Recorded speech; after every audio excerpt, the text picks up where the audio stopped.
when you see people walk down the street and they see somebody sat there, the contortions they go through to avoid eye contact.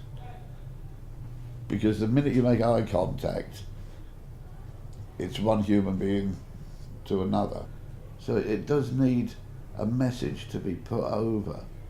That these are just ordinary guys, and next week it could be you. They're no different than you or your friends or any of your family. They're just people.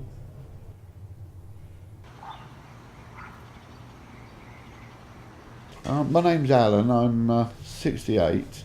I live local now, but I come from Basingstoke originally. I was in the construction industry. I was an agent, earning good money, and then my wife died quite young.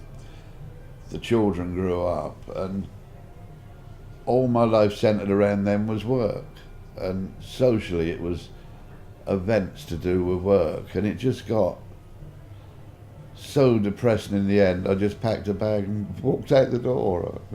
I was around Hammersmith originally, and there's quite a homeless community around there, so you soon pick up what's going on, what you need to do to survive, and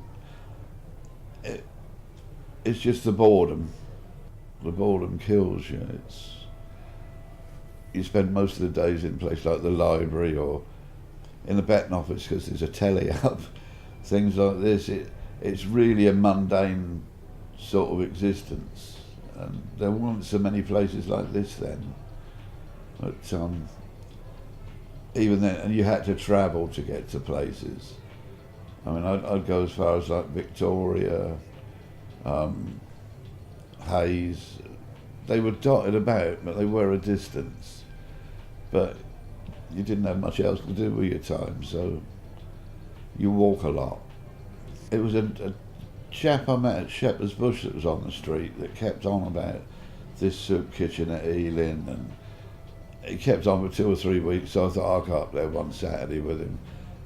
And I met the worker that was there at the time, and things sort of developed from there. You sort of lose a lot of confidence and sort of self-respect if you're on the street. And it's a good way to build that back up. I started helping out, serving cups of tea and that on a Friday and making the food. And the worker there, Daphne, got me in touch with a housing place, and I got a flat, and it just sort of built and built and built from there.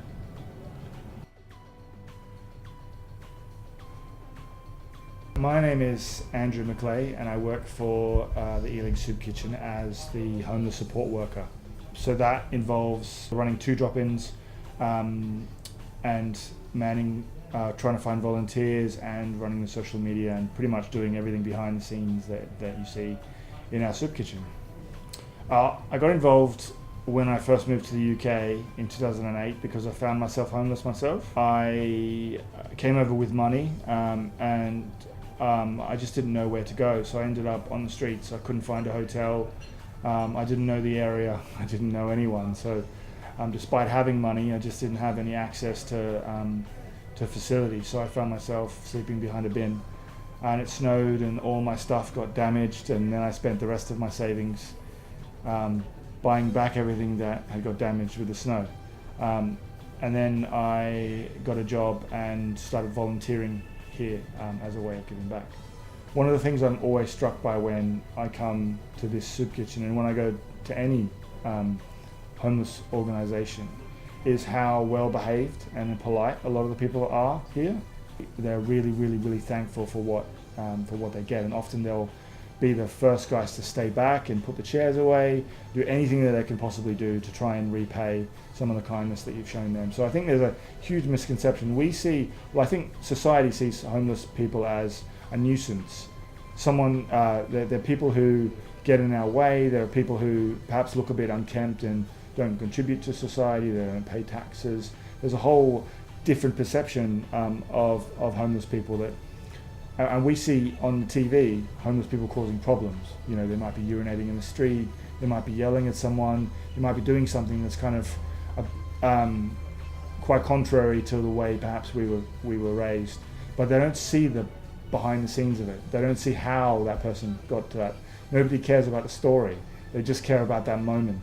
Places like soup kitchens and homeless organizations, they carry a lot of negativity with them, because a lot of the guys, they bring all their baggage.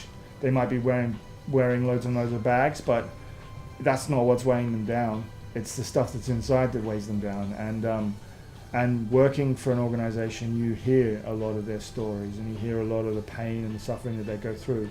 You hear about how they get attacked, how someone tried to set their sleeping bag on fire, or how they just got rejected for the 10th time for a housing application, or they don't understand their universal credit, and so therefore their benefits are being cut. You hear all these really negative stories, and sometimes that can get to you. So sometimes it can be a negative experience.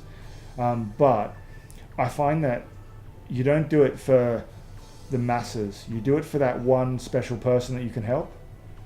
I think it's wonderful that Ealing Soup Kitchen, over the 4 days it runs and the other things that we do, outreach and all that, involves probably about 200 people.